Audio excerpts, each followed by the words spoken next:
तो हम स्ट्रक्चर पढ़ रहे थे लास्ट क्लास में और हम उसी क्लास को आज आगे कंटिन्यू कर रहे हैं। Structure in C part 2। आज हम उसके आगे बात करेंगे स्ट्रक्चर का। तो लास्ट क्लास में हमने जो लास्ट टॉपिक पढ़ा था वो देखा था comparison and assignment between two structure variable. हम दो स्ट्रक्चर वेरिएबल के बीच कंपैरिजन कर सकते थे या असाइनमेंट कर सकते थे या दोनों। तो इसका सॉल्यूशन क्या देखा था हमने कि we can assign one structure variable to another, but we cannot make comparison directly between the structure variable. Comparison can be performed but between the member of the structure. तो ये हमने देखा था। आज का टॉपिक है function and structure. Function and structure. तो यहाँ पर हम दो चीज देखने वाले हैं, पासिंग स्ट्रक्चर टू फंक्शन, या इसी को हम दूसरा टर्म देंगे struct as function argument. Okay, तो पहला टॉपिक क्या देखने वाले हैं, पासिंग स्ट्रक्चर टू फंक्शन, और दूसरा रहेगा रिटर्निंग स्ट्रक्ट फ्रॉम फंक्शन। तो सबसे पहले देखते हैं स्ट्रक्चर एज फंक्शन आर्गुमेंट या पासिंग स्ट्रक्चर टू फंक्शन। ठीक है, तो अगर हम स्ट्रक्चर की बात करें तो as a normal variable, much like या similar to normal variable, similar other argument, we can also pass the structure function। ठीक है, स्ट्रक्चर को हम फंक्शन उसी तरह से पास कर सकते हैं जैसे कि हम दूसरे वेरिएबल को पास करते हैं। Inside the function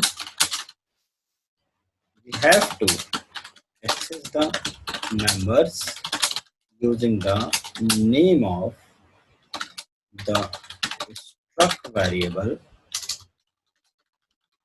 declared as formal argument। तो आपने जो भी स्ट्रक्चर का वेरिएबल फॉर्मल आर्गुमेंट में बनाया हुआ है, आप उसका नाम यूज करके क्या कर सकते हैं, उस स्ट्रक्चर को एक्सेस कर सकते हैं। एग्जांपल हम समझ रहे हैं। मान लीजिए वी हैव अ स्ट्रक्चर लेके भी चल रहे हैं भाई हम स्टूडेंट का। आगे हम स्ट्रक्चर भी चेंज करेंगे, थोड़ा कॉम्प्लेक्स स्ट्रक्चर अगर होगा तो। हमने स्ट्रक्ट क्या बना लिया, स्टूडेंट, और हमने यहाँ पे इंटीजर क्या बनाया, रोल नंबर, और कैरेक्टर नेम 20 साइज दे दिया, एंड एक कैरेक्टर ले लेते हैं जेंडर, साइज नहीं दिया हमने, रोल नंबर नेम जेंडर, और इस बार हमने एक ले लिया कैरेक्टर एड्रेस। ठीक है, कैरेक्टर एड्रेस, और एड्रेस हमने लिया 50। अब हमने एक फंक्शन डिक्लेयर किया। फंक्शन हमने प्रोटोटाइपिंग कर दी, prototyping. So I am going to create a function that will show the detail of any structure variable। तो हमने फंक्शन void show details, और मैंने struct बना दिया।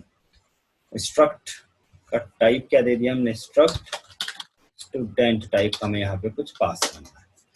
तो हमने ये डिक्लेरेशन किया कि we are going to create such a function in which we have to pass an structure variable of type student and the function will print the details of that variable। हमने main बना लिया। हमने ऐसा दो variable हम बना लेते हैं। तो हमने क्योंकि अभी यहाँ तक देखिए टाइप डेफ नहीं किया था, इसमें हमने पूरा लिखना पड़ा स्ट्रक्ट स्टूडेंट। तो अभी भी हम लिख लेते हैं स्टूडेंट S1 बना लिया, roll number, then name, then gender M या एफ सिंगल कैरेक्टर लिया है, और एड्रेस। तो एड्रेस हमने दे दिया 20 Nehru. First variable, then struct student S2 बना लिया और हमने यहाँ 102 दे दिया, यहाँ पे हमने दे दिया मोना, यहाँ पे डिटेल पे हमने दे दिया, सॉरी जेंडर पे दे दिया फीमेल और एड्रेस दे दिया हमने S123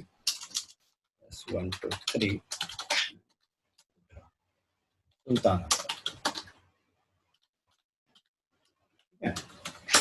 तो this is the dynamic assignment of any structure variable. और अब हमने लिखा printf डिटेल्स ऑफ हम देखने जा रहे हैं पहले वेरिएबल पहले स्टूडेंट का, तो हम लिखे स्टूडेंट 1 या डिटेल्स ऑफ, हम ऐसा भी लिख सकते हैं डिटेल्स ऑफ अमित, समझ रहे हैं आप। तो हम वहाँ पे परसेंटेज एस करके एस डॉट नेम लिख देंगे, बट हमने सिंपल लिखा details of student 1, details of student 1 लिख दिया। और अब हमें उसको प्रिंट करने के लिए हमने जो फंक्शन बनाया था उसे यूज करना है। हालांकि अभी फंक्शन डिफाइन नहीं है, बट हमने यहाँ पे लिख दिया शो डिटेल्स और हमने क्या पास किया S1, फिर हमने लिखा printf डिटेल्स ऑफ स्टूडेंट 2। देखिए फंक्शन बनाने का जो फायदा चल रहा है वो तो हमें मिल ही रहा है। क्या मिल रहा है कि अगर मुझे किसी भी स्टेटमेंट को 2 बार लिखना है तो we don't have to write the hard code 2 times. हमने एक बार उसको कहाँ लिख देना हमें फंक्शन के अंदर, और मुझे केवल उस फंक्शन कॉल कर लेना है। तो देखिए हमने बनाया वाइड शो डिटेल्स और हमने यहाँ पे बनाया था स्ट्रक्ट स्टूडेंट और स्टूडेंट का टाइप क्या ले लिया S, क्योंकि यहाँ पे डेफिनेशन हो रही है और डेफिनेशन पे मुझे वेरिएबल फॉर्मल वेरिएबल भी एक चाहिए होगा। तो हमने सिर्फ लिखा printf number %d slash name %s gender %c slash n, फिर क्या था जेंडर के बाद address %s slash n।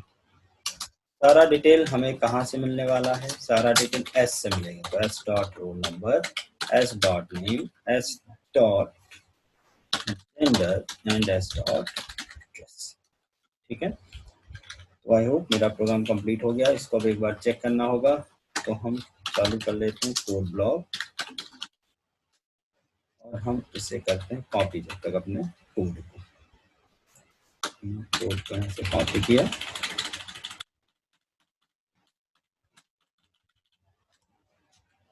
Control C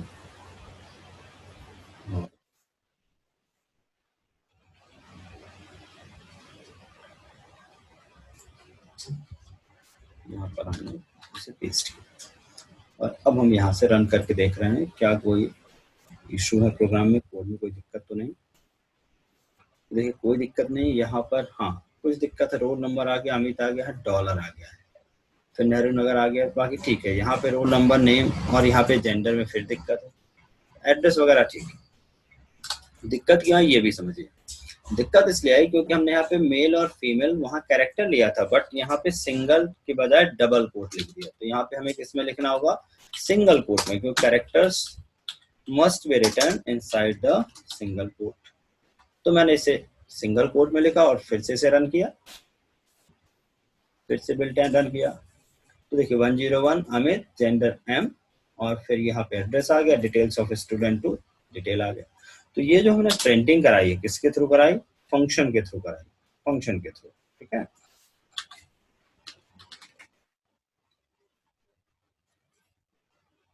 ये वाला प्रोग्राम बस एक इसमें मिस्टेक था, वो क्या था सिंगल कोटेशन का, वो हमने सही कर दिया। ये देखिए passing structure to function. Then अब मुझे क्या देखना, रिटर्निंग स्ट्रक्चर फ्रॉम फंक्शन।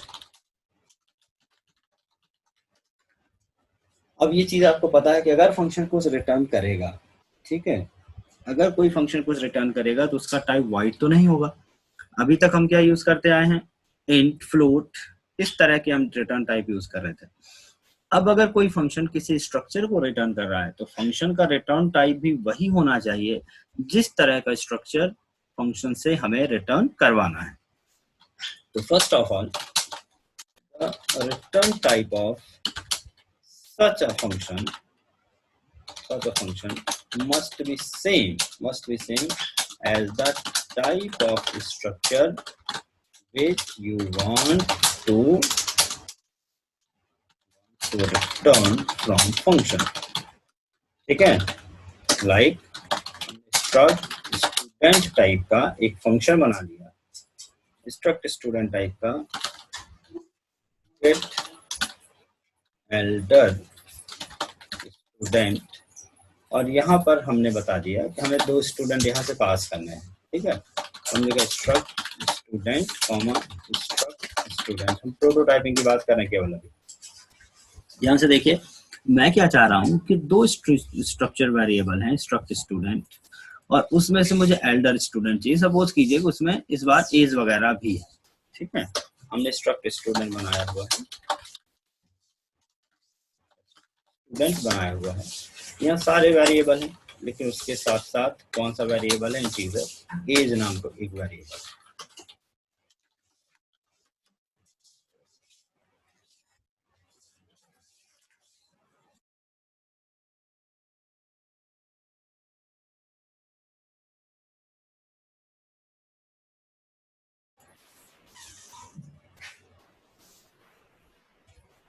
तो सारे वेरिएबल के साथ साथ एक हमने एक्स्ट्रा वेरिएबल लिखा हुआ है, किसके लिए, एज के लिए।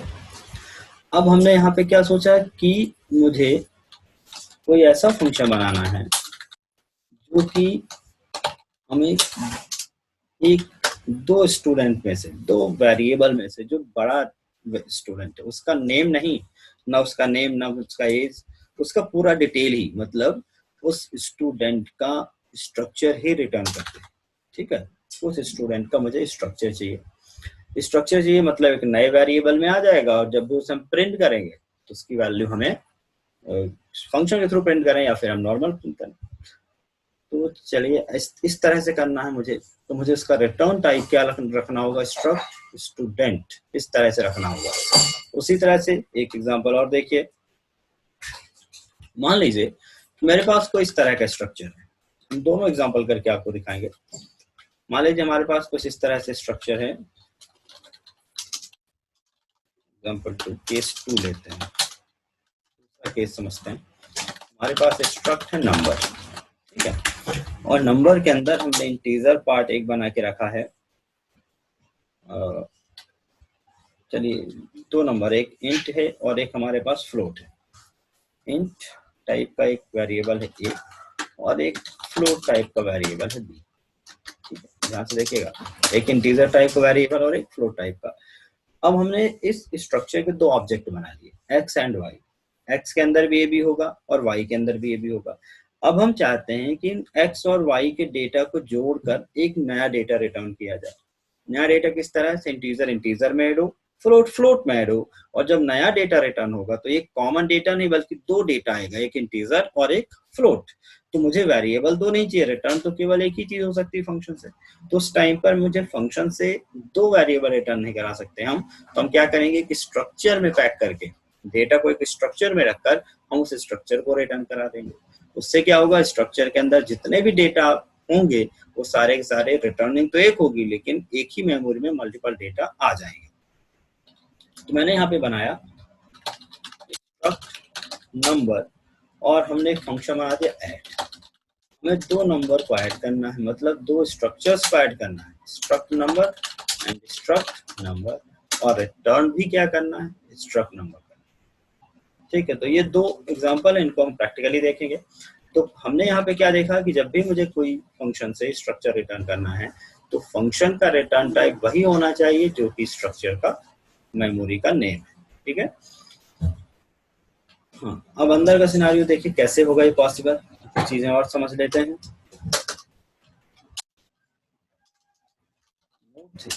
ये रखें याद,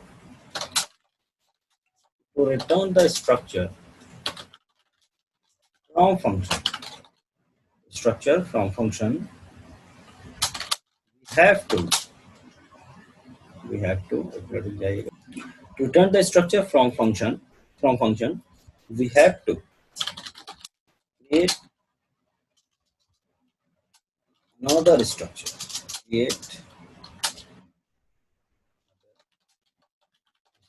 variable inside the function and assign all the result values inside it। उसी के अंदर आपको सारी वैल्यू असाइन कर दी। तो फंक्शन के अंदर एक लोकल आपको स्ट्रक्चर वेरिएबल बनाना है, another means local structure variable बनाना है, और सारी जो वैल्यू आप रिटर्न करना चाह रहे हैं, जो भी वैल्यू आपको उस स्ट्रक्चर में असाइन कर देनी है, and return that structure at the end of the. ठीक है, अब हम देखते हैं एग्जाम्पल से। तो चलिए हम इस नंबर वाले की बात करते हैं। सबसे पहले नंबर से शुरू करते हैं, स्टूडेंट वाला बाद में देखते हैं। तो हमने एक क्लास बनाया, क्लास नहीं सॉरी हमने स्ट्रक्ट बनाया। क्या बनाया? Struct number. हमने इंटीजर ए बना दिया और फ्लोट क्या बना दिया? बी। और हमने इसका टाइप डेफ कर दिया इस बार, TYPED type def struct number का टाइप करके नम, एक डेटा टाइप। मैंने फंक्शन बनाया नम टाइप का, क्योंकि अब मैंने टाइप डिफाइन किया तो मुझे पूरा नाम नहीं लिखना होगा। नम टाइप का फंक्शन बनाया ऐड, जिसमें नम टाइप के ही 2 आर्गुमेंट मुझे देने हैं, नम टाइप के ही 2 आर्गुमेंट देने हैं। तो और एक फंक्शन बना लिया हमने वाइड शो, जिसमें मुझे नम टाइप का एक देना है। ये क्या करेगा? स्ट्रक्चर को शो करने का काम कर रहा है, और ये स्ट्रक्चर को रिटर्न करने का काम कर रहा है। सम करने के बाद एक नया स्ट्रक्चर रिटर्न कराना। तो यहाँ पर कौन सा तरीका यूज हो रहा है? रिटर्निंग स्ट्रक्चर, और यहाँ पर केवल पासिंग स्ट्रक्चर। चलिए मेन बनाने से पहले हम बना लेते हैं। चलिए हमने नंबर का ऑब्जेक्ट बना लिया, तो हमने नंबर का ऑब्जेक्ट नम एक एक्स बना लिया और एक वाई बना लिया। हमने अगर डेटा डायरेक्ट असाइन करना, यूजर से नहीं लेना हमें डेटा, तो हम ऐसा कर सकते हैं एक्स इक्वल टू इंटीजर और कोई भी फ्लोट नंबर दे दिया। ठीक है, common. y is equal to, यहाँ भी हम कोई इंटीजर और क्या दे सकते हैं? फ्लोट नंबर दे सकते हैं। ये 2 नंबर हो गए। मैं इनको इस तरह से ऐड करना चाहता हूँ कि 2 पार्ट में ऐड हो, मतलब 12 प्लस 34 एक पार्ट में आए और दूसरे पार्ट में 34 प्लस 43 पॉइंट वाली जो वैल्यू उनको जोड़ के रखना। तो हम चाह रहे हैं कि x और y का डेटा ऐड होके तीसरे स्ट्रक्चर में आ जाए। तो हर एक स्ट्रक्चर के अंदर 2 डेटा होंगे, 2 वेरिएबल होंगे, ए एंड बी, 2 ही मेंबर होंगे। तो हम चाह रहे हैं कि इनका डेटा ऐड होकर किसी तीसरे मेंबर पे आ जाए। तो नम हमने क्या ले लिया? z, और हमने लिखा z equal to add x और क्या पास करने? y। ठीक है, तो ऐड होने के बाद रिजल्ट किस में रिटर्न कराना है? स्ट्रक्चर में, और सभी को शो करना है। शो किया x को, शो किया y को, एंड शो करते हैं किसको? z को। तो xy में x में आएगा 12 एंड 34.54, y में आएगा 34 एंड 43.23, और जब z पे करें तो इनका एडिशन, पहला वैल्यू z का क्या होगा? 12 प्लस 34 की जो वैल्यू आएगी 4 to 6 एंड 56, तो 46, तो 46 पहली वैल्यू, और फिर इनको ऐड करने के बाद जो वैल्यू है, तो 2 वैल्यू z में आनी चाहिए। तो ये जो सारा काम है हमें किससे करना? फंक्शन से। तो बस हमें फंक्शन केवल डिफाइन करना है। तो हमने सबसे पहले नम किसको डिफाइन किया? ऐड को। नम यहाँ पे कोई भी 2 वेरिएबल हम लिख सकते हैं, num X and num Y. Concept क्या कहता है कि जब भी आपको रिटर्निंग करानी है तो लोकल में एक वेरिएबल सेम टाइप का ले लीजिए और उस पे असाइन कीजिए। तो z dot A equal to X dot A plus Y dot A, and z dot B equal to X dot B plus Y dot. A को ए में जोड़ा और z के ए में रख दिया, बी को बी में जोड़ा, z के बी में रख दिया, और रिटर्न कर दिया यहाँ से क्या? z। z का टाइप किस टाइप का? नम। फंक्शन का रिटर्न टाइप भी क्या है? नम। फिर हम आते हैं शो पे। शो का टाइप क्या? वाइड शो, और यहाँ पे तो हमें केवल एक ही डेटा पास करना है और केवल उस डेटा के मेंबर्स को प्रिंट करना है। तो हमने लिखा print F members of structure.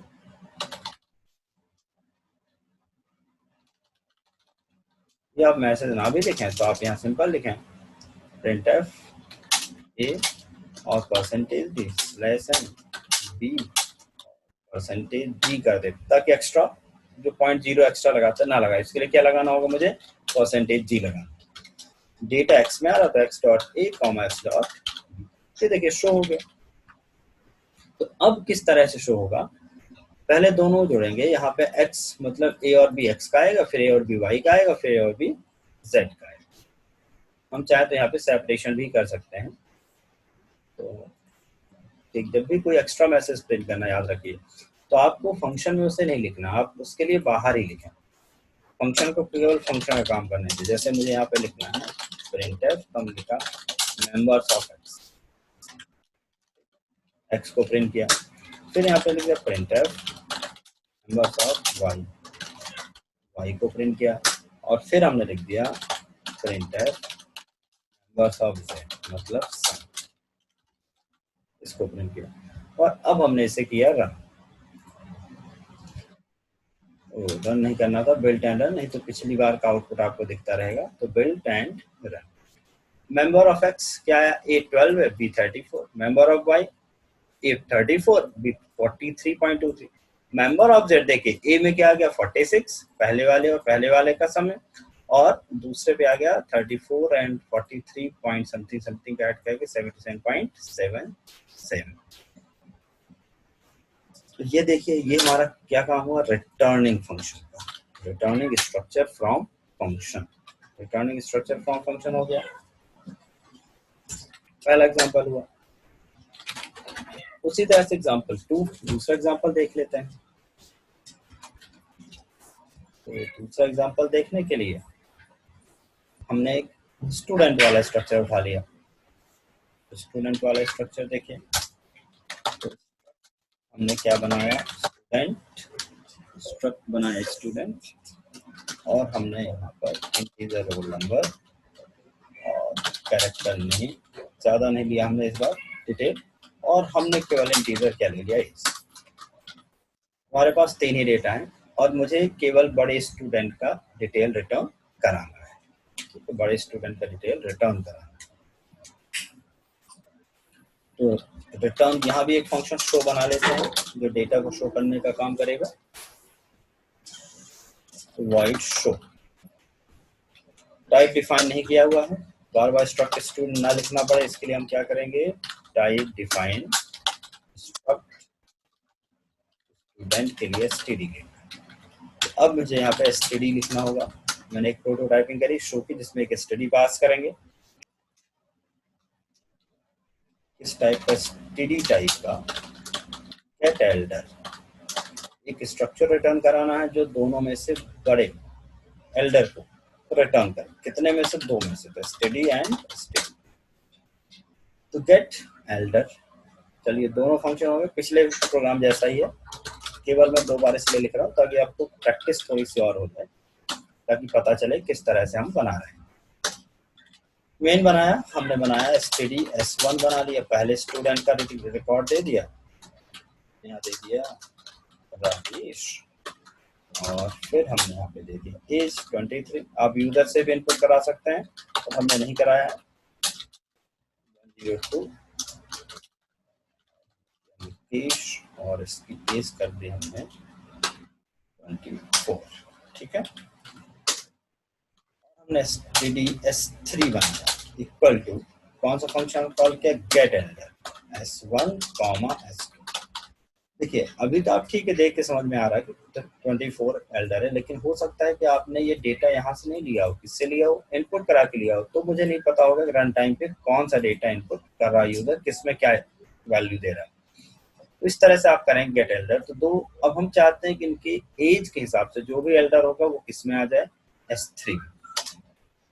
और यहाँ पर हमने लिख दिया print details of elder student. हमें दोनों की नहीं चाहिए, केवल एल्डर की चाहिए। तो एल्डर डिटेल किस पे आई, s3 में, तो हम शो कर देंगे किसको, s3। तो व्हाट टू डू ये बता दिया हमने। जब भी आप फंक्शन बनाते हैं तो आपको मेन में केवल ये बताना होगा व्हाट टू डू, क्या क्या करना है। अब बता रही हाउ टू डू, कैसे करना है। तो ये चीज किसको पता है, फंक्शन को। तो हमने पहले बनाया वाइड शो, शो पर हमने क्या कहा, std एक वेरिएबल आएगा और इसको आपको प्रिंट कर देना। प्रिंट क्या कर देना, printf roll number percentage D slash n name percentage slash n और क्या प्रिंट कर देना है, as,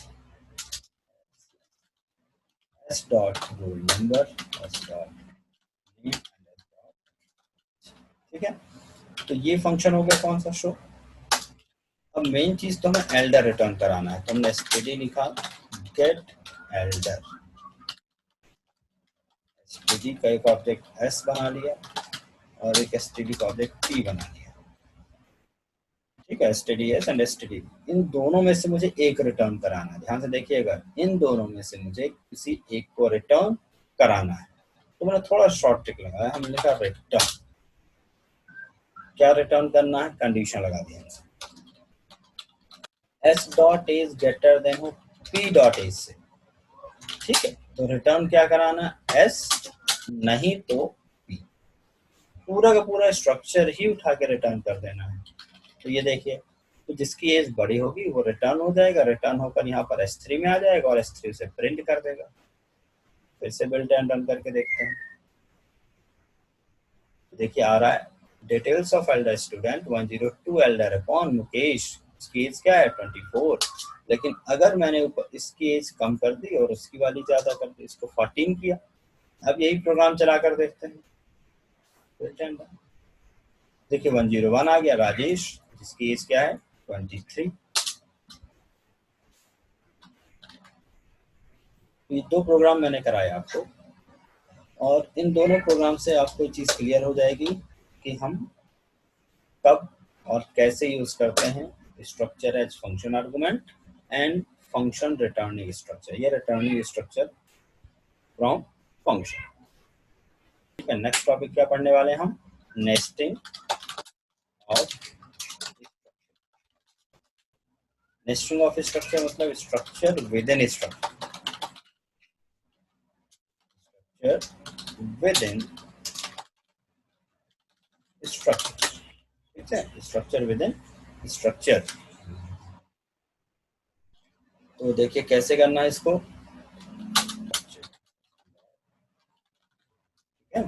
so when we declare one structure inside another, then it is called as nesting of structure. We can do it two types. Can do it two types. तो दो तरह से कर सकते हैं। कौन कौन सा, पहला तरीका ये है,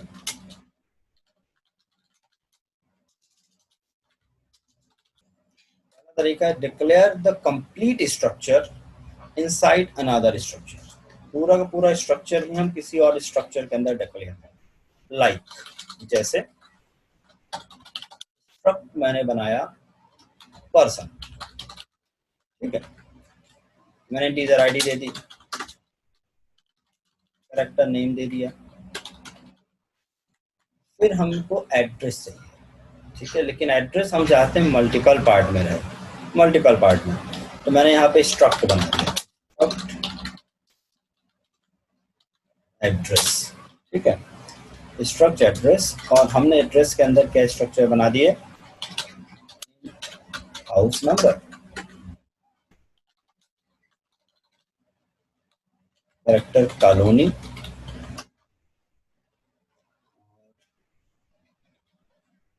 इधर पिन कोड लिख दिया,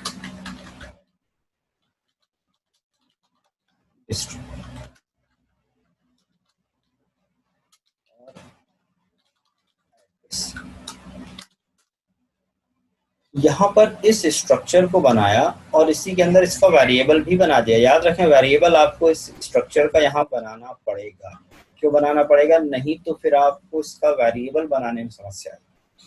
तो मैंने स्ट्रक्चर एड्रेस बनाया और उसका वेरिएबल स्मॉल एड्रेस से बना दिया। या फिर जब भी इस तरह का स्ट्रक्चर बनाना है जिसका वेरिएबल भी यहीं पर बनाना है, तो के नाम को डिफाइन करना या डिक्लेयर करना बिना काम का। तो यहाँ पर हम बना रहे हैं एनोनिमस। कल की क्लास में हमने देखा था, देखिए हमने स्ट्रक्ट बना लिया, केवल शुरू में कोई नाम नहीं दिया, मैंने पूरा स्ट्रक्चर बनाया और इस पूरे स्ट्रक्चर का एक वेरिएबल क्या बना दिया है। हमें किसी दूसरे वेरिएबल की जरूरत ही नहीं है in case of nested structure में, क्योंकि हम जब ऑब्जेक्ट बनाएंगे तो पर्सन का बनाएंगे। हम जितने भी पर्सन के ऑब्जेक्ट बनाते जाएंगे, हर एक के अंदर एड्रेस तो एक ही होगा, हर एक पर्सन का अपना एक एड्रेस वेरिएबल होगा, हर एक के अंदर एक एक एड्रेस होगा, और वहां पर उन एड्रेस के अंदर house number, colony, pin, district, ये सारी चीजें होंगी। तो इसलिए यहाँ पर हमें एक वेरिएबल ही काफी है। हाँ, अगर आप चाहते हैं कि आप हर एक पर्सन में 2 एड्रेस रखने हैं, जैसे corresponding address and permanent address, तो उस तरह से आप एड्रेस 1 एड्रेस 2 रख दीजिए। तो जितने भी ऑब्जेक्ट पर्सन के बनेंगे उनके अंदर 2 एड्रेस वेरिएबल होंगे। तो इस तरह से आप इन पे काम करिए। तो पहला तरीका है कि हम अंदर पूरा स्ट्रक्चर ही बना दें, तो declare complete structure inside another structure, और इस केस में हम एनोनिमस स्ट्रक्चर का यूज करेंगे। दूसरा तरीका ये है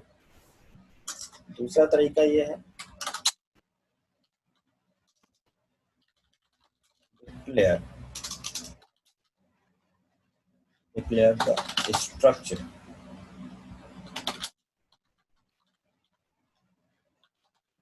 separately, but declare its variable inside another structure। ठीक है। दूसरा तरीका ये कह रहा है कि आप एक काम करिए, एड्रेस आपको नेस्टिंग करनी, ठीक है, आप एड्रेस अलग बना लीजिए और उस सिचुएशन पे इसका नाम भी दे दीजिए, जो भी देना हो। यहाँ पे आप वेरिएबल मत दीजिए। फिर दूसरा स्ट्रक्चर आप बना लीजिए स्टूडेंट, पर्सन बना दिया। पर्सन के अंदर हमने इंटीजर आईडी ले ली और कैरेक्टर नेम ले लिया, और यहाँ पर इस स्ट्रक्चर का एड्रेस स्ट्रक्चर वाले का एक वेरिएबल बना दिया। ठीक है। तो यहाँ पर ये जो एड्रेस नाम का वेरिएबल बना हुआ है, एड्रेस नाम का वेरिएबल, ये नेस्टिंग हो गई। किसके अंदर हो गया? पर्सन के अंदर। तो जब भी मुझे इस एड्रेस के किसी भी मेंबर को एक्सेस करना है, तो पहले मुझे पर्सन का ऑब्जेक्ट बनाना होगा, डॉट, फिर क्या लिखना होगा? एड्रेस डॉट, और फिर उन एड्रेस का जो भी मेंबर है। तो 2 तरीके हैं। ये तरीका ज्यादा बेहतर है कब? अगर आप चाहते हैं कि जो स्ट्रक्चर है वो इंडिविजुअली काम भी करता रहे, मतलब इस पर्सन के बिना भी ये स्ट्रक्चर काम करेगा। एड्रेस अगर हम चाहें तो मेन में एड्रेस का डायरेक्ट ऑब्जेक्ट बना ले, एड्रेस से A1 इक्वल टू, और आप सारा डेटा दे दें, लेकिन कोई मतलब का नहीं है, क्योंकि एड्रेस तो किसी न किसी पर्सन का होगा। बिना पर्सन का एड्रेस की कोई लिंकिंग नहीं है। हाँ, बल्कि इसकी आइडेंटिटी तो है, आप बना तो सकते हैं, लेकिन लिंकिंग नहीं होगी, किसका एड्रेस ये पता नहीं। तो हम इसको यूज कहाँ कर रहे हैं? नेस्टिंग के लिए। और अगर आप चाहते हैं पर्सनल आइडेंटिटी रखनी ही नहीं है, तो आप पहला वाला तरीका यूज करिए, स्ट्रक्ट के अंदर ही स्ट्रक्ट बना दीजिए। तो ये तो डिक्लेरेशन की बात हो गई। अब हम देखते हैं हाउ टू एक्सेस। दूसरा ऑप्शन देखते हैं, how to access the nested structure. How to access the nested structure, हमको एक्सेस कैसे करना पड़ेगा वो देखिए। इसका तरीका ये है,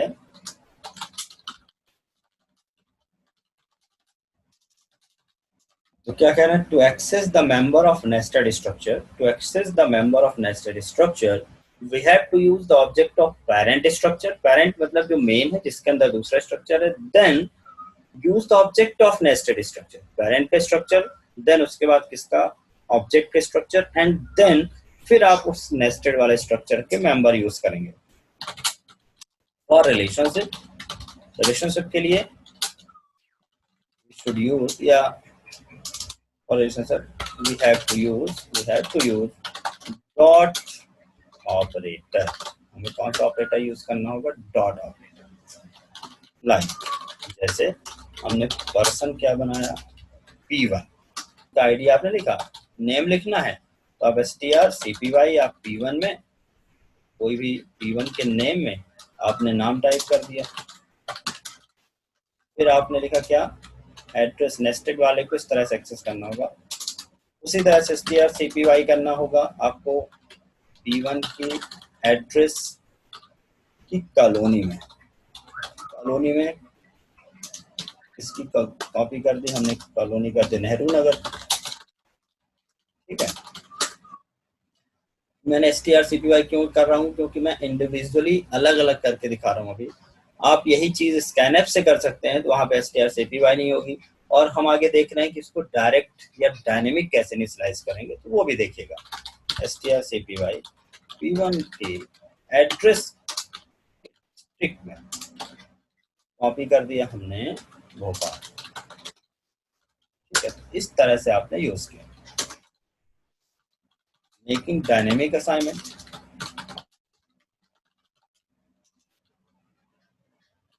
डायनेमिक असाइनमेंट का मतलब जब आप बना रहे हैं P1 का ऑब्जेक्ट, तो हमने ऑब्जेक्ट किसका बनाया, ऊपर पर्सन P1 लिख दिया, एक गलती होगी भाई, यहाँ पे स्ट्रक्ट पर्सन P1 लिखना जब तक हमने उसका कोई टाइप डिफाइन नहीं किया है, struct P1, struct person P1। तो दूसरा ऑप्शन ये है कि अगर आप लिख रहे हैं तो आप लिखा struct person P1 equal to, अब आपको पता है डायनेमिक असाइनमेंट किससे करें, कर्ली ब्रैकेट से, उसी सीक्वेंस में जिस सीक्वेंस में आपने डिक्लेयर किया है। तो हम पहले वाले एग्जांपल को लेके चल रहे हैं भाई, तो आईडी, नेम और फिर हाउस नंबर, कॉलोनी, पिन और डिस्ट्रिक्ट, लेकिन ये अलग स्ट्रक्चर है पेरेंट में और इनके लिए पूरा का पूरा स्ट्रक्चर है। तो फिर जितने भी स्ट्रक्चर होंगे उनको हम सेपरेट कर्ली ब्रैकेट से क्या करते जाएंगे, इंक्लूड करते चले जाएंगे। तो आईडी जैसे मैंने दे दी 4, नाम दे दिया राघव, अब पूरा का पूरा एक नया स्ट्रक्चर में देना, वैल्यू एक ही है एड्रेस की, बट कई सारे पार्ट में है, तो यहाँ पर वापस से हम क्या यूज करेंगे, कर्ली ब्रैकेट। अब ये जो जा रहा है ये किसके लिए पास कर रहे हैं, पूरे एड्रेस के लिए, पूरे एड्रेस के लिए। याद रखें टोटल पर्सन के अंदर 3 ही मेंबर हैं, ये मत सोचिएगा कि 10 मेंबर हैं कि सारे हाउस नंबर, कॉलोनी सब गिन लीजिए, नहीं, पर्सन के अंदर है आईडी, नेम और एक ये वेरिएबल कौन सा, एड्रेस, एक ही स्ट्रक्चर है। हाँ, एड्रेस के अंदर कितने, 1 2 3 4, बट पर्सन के लिए 3 डेटा है, तो पर्सन में मुझे 3 ही वैल्यू पास करनी, पहली, दूसरी और तीसरी as a structure complete value, but उसके अंदर कितने, 4, क्या क्या, हाउस नंबर हमने कर दिया 23, फिर कॉलोनी है, कॉलोनी हमने कर दी कोटरा, फिर क्या था, फिर है हमारे पास पिन कोड, आई थिंक इसके बाद पिन कोड है, तो पिन कोड इंटीजर है 462003 एंड फिर डिस्ट्रिक्ट हमने कर दिया भोपाल। तो इस तरह से हम डायनेमिक असाइनमेंट भी कर सकते हैं। अब हम दोनों करके देखते हैं, और फिर प्रिंटिंग तो पता ही आपको, जिस तरह आपने असाइन किया उसी तरह से आप क्या करेंगे, प्रिंट करेंगे। तो let's do by example, example से समझते हैं। हमने एग्जांपल बनाया तो हम कॉपी कर लेते हैं, यहाँ से स्ट्रक्ट पर्सन वाले को कॉपी किया हमने, पहले तरीके को हम प्रेफर कर रहे हैं अभी। बाद हमने मेन फंक्शन डिफाइन,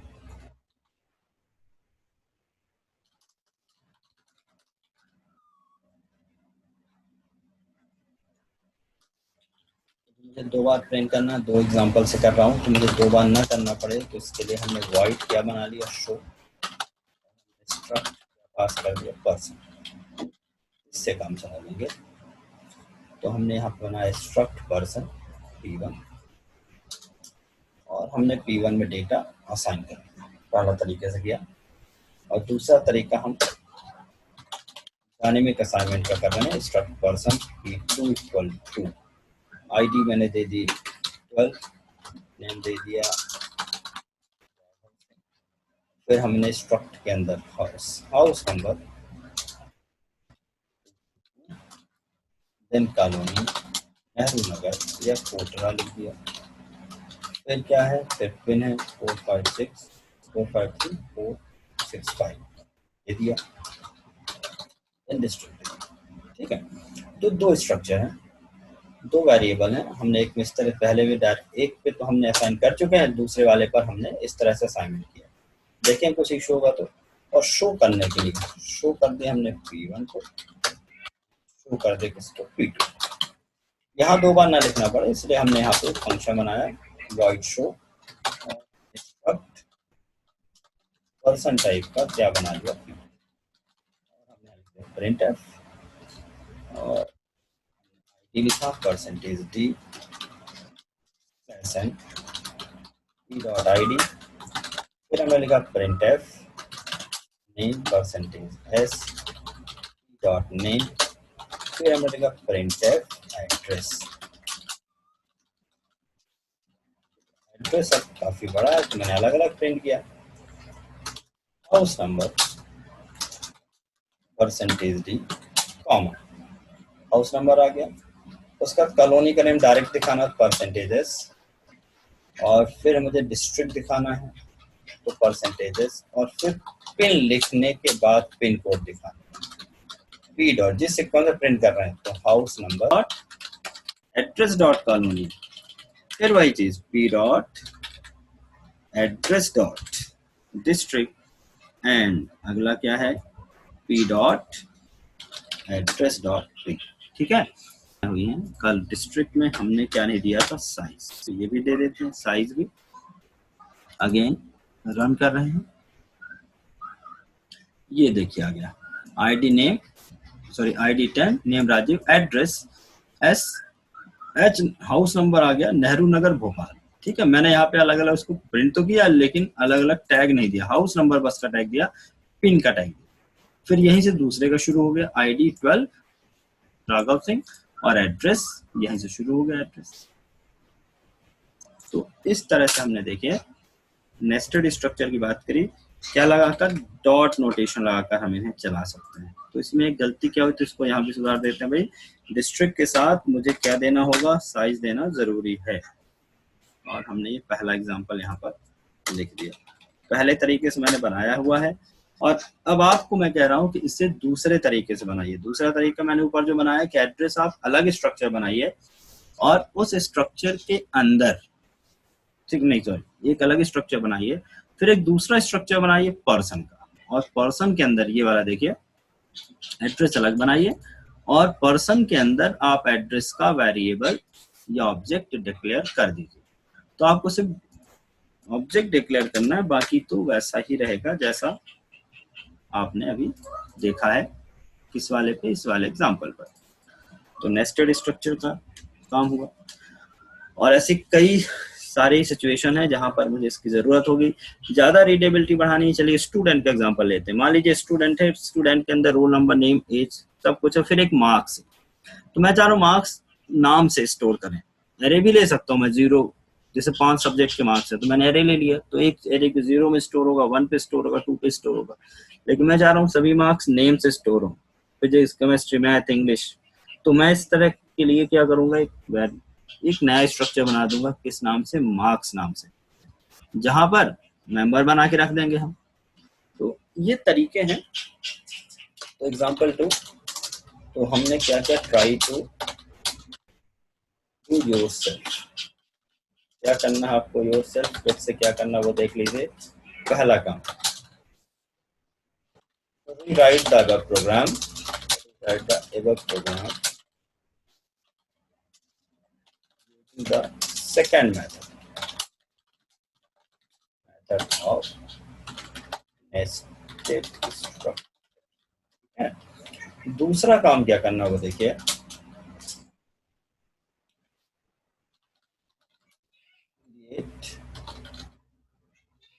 ऐसा लिख देते हैं मैं, design program using function for following structure. मैंने स्ट्रक्चर लिख दिया, केवल प्रोग्राम बनाना है। तो मैंने स्ट्रक्चर क्या बना दिया, मार्क्स, इंग्लिश नोट हिंदी, ये स्ट्रक्चर हो गया। क्योंकि मैं चाहता हूँ मार्क्स किसी स्टूडेंट से रिलेटेड है, तो मैंने एक स्टूडेंट्स नाम का स्ट्रक्चर बनाया। इंटीजर हमने यहाँ पे रोल नंबर ले लिया हुआ है, और यहाँ पे कैरेक्टर स्टूडेंट का नेम दिया हुआ है, और यहाँ पर हमने मार्क्स का एक वेरिएबल क्या बना लिया, मार्क्स।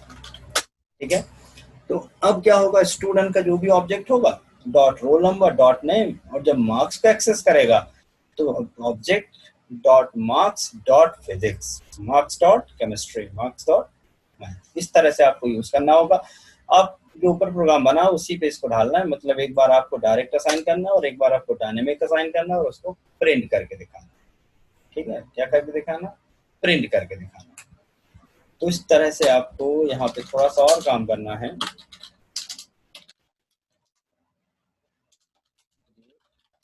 ऑब्जेक्ट फॉर 3 स्टूडेंट्स, ठीक है, assign or input the details, अपने हिसाब से डिटेल इनपुट करें, and calculate the total marks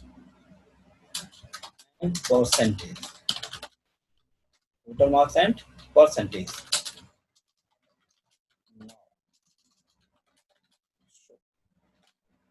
The details of all students in row wise दिखाना है, जैसे रोल नंबर यहाँ दिखा रहे हैं, यहाँ पे नेम दिखा रहे हैं, और यहाँ पर रोल नंबर नेम हो गया, यहाँ पे आ गया टोटल मार्क्स, यहाँ पर इस तरह से दिखाना है। तो 3 रिकॉर्ड मैंने लिए हुए हैं, तो यहाँ 3 रिकॉर्ड 101, 102 एंड 103। देखिए याद रखिएगा, स्टोर आपको मार्क्स करने हैं, टोटल मार्क्स नहीं, physics, chemistry, math, English, Hindi, लेकिन आफ्टर असाइनमेंट या इनपुट के बाद आपको क्या कैलकुलेट करना है, आपको कैलकुलेट करना उसका टोटल मार्क्स। कहाँ से मिलेगा? सारे मार्क्स को ऐड करने के बाद। तो ये आपको खुद से करना है। टोटल मार्क्स अगर मिल गया तो आपको क्या असाइन कर लेना, सर क्या पता लगा लेना, उसका परसेंटेज यहाँ पर पता लगा लेना आपको। इस तरह से प्रिंट करना है। तो मैं कुछ वेरिएबल और बढ़ा रहा हूँ किस पे, स्ट्रक्ट स्टूडेंट में। तो मार्क्स तो है ही है, यहाँ पर मार्क्स है, बट मार्क्स के अलावा यहाँ पर इंटीजर या फ्लोट मैंने लिया है, टोटल मार्क्स, एंड क्या लिया है, परसेंटेज। बस PER लिख लीजिए, ज्यादा बड़ा नाम लग रहा तो यहाँ पे मार्क्स और परसेंटेज हर एक स्टूडेंट में स्टोर होंगे, लेकिन डायरेक्ट नहीं। जो भी मार्क्स यहाँ पे यूजर इनपुट करेगा उसके हिसाब से कैलकुलेट होंगे ये टोटल मार्क्स और परसेंटेज। तो ये आपको बनाना है, इसको बनाइए, और हम नेक्स्ट क्लास में अब आगे का कॉन्सेप्ट और शुरू करेंगे। अगला टॉपिक